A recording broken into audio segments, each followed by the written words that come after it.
Vous avez la parole avec vous, Félix Mathieu, et un sujet important. Oui, on part dans les cours d'école ou sur les réseaux sociaux, on parle harcèlement scolaire. La nouvelle ministre de l'Éducation, Nicole Belloubet, en faisait le thème de son premier déplacement hier dans un collège à Reims.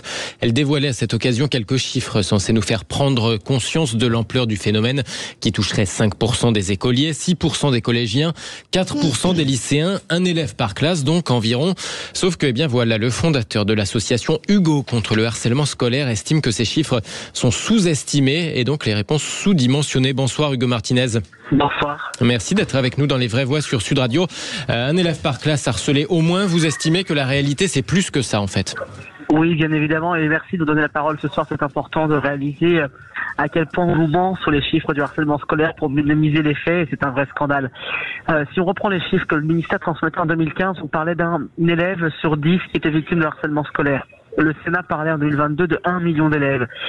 Si on reprend les calculs présentés dans l'étude du ministère dévoilée hier, on parlerait donc ainsi d'une division par 2 à minima du harcèlement scolaire entre 2015 et 2023.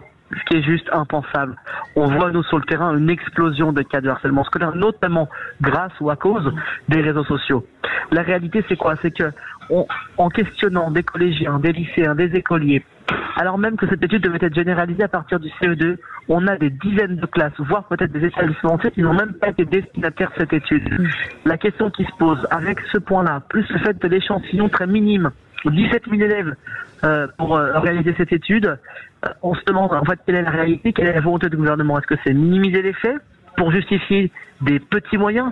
La mesurette annoncée par la ministre, 150 personnes pour gérer toute la France les cas de harcèlement scolaire. On marche sur la tête. C'est un vrai scandale d'État. On veut nous cacher des chiffres, on ne veut pas regarder la réalité en face des choses, et on essaie de faire des séquences de communication politique.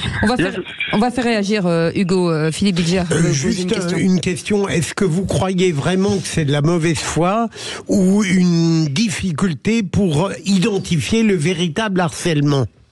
Moi, je vais vous dire, je crois que maintenant, vu le stade aujourd'hui de non-collaboration avec les associations, moi, je vais vous dire, on nous a reçus le 28 septembre dernier pour faire une séquence de communication politique. C'est la première fois en 6 ans, par exemple, qu'on a été nous reçus. Dès le lendemain, plus de son, plus d'images. Or, si on avait été associés dans la conception de ce questionnaire, on aurait tout de suite alerté. Attention, ce questionnaire, même s'il est anonyme, vous voulez le faire en classe, mais l'élève harcelé, s'il a à côté son élève harceleur, vous croyez qu'il va pouvoir être authentique dans sa réponse? Il y avait d'autres solutions, le soir notamment avec les espaces numériques de travail, vous savez, École Directe, Charlemagne, on aurait pu transmettre le soir un questionnaire par ce biais-là. Et là, on aurait eu des réponses plus authentiques. Mais depuis le début, on ne veut pas associer les acteurs de terrain comme les associations, et pourtant c'est nous les opérateurs les plus concrets et mobilisés sur le sujet. Je ne comprends pas, on marche sur la tête et c'est un vrai scandale. Je vous l'annonce ce soir.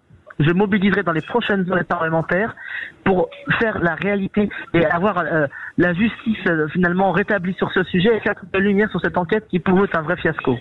Merci beaucoup Hugo Martinez, président de l'association Hugo contre le harcèlement scolaire. Merci beaucoup.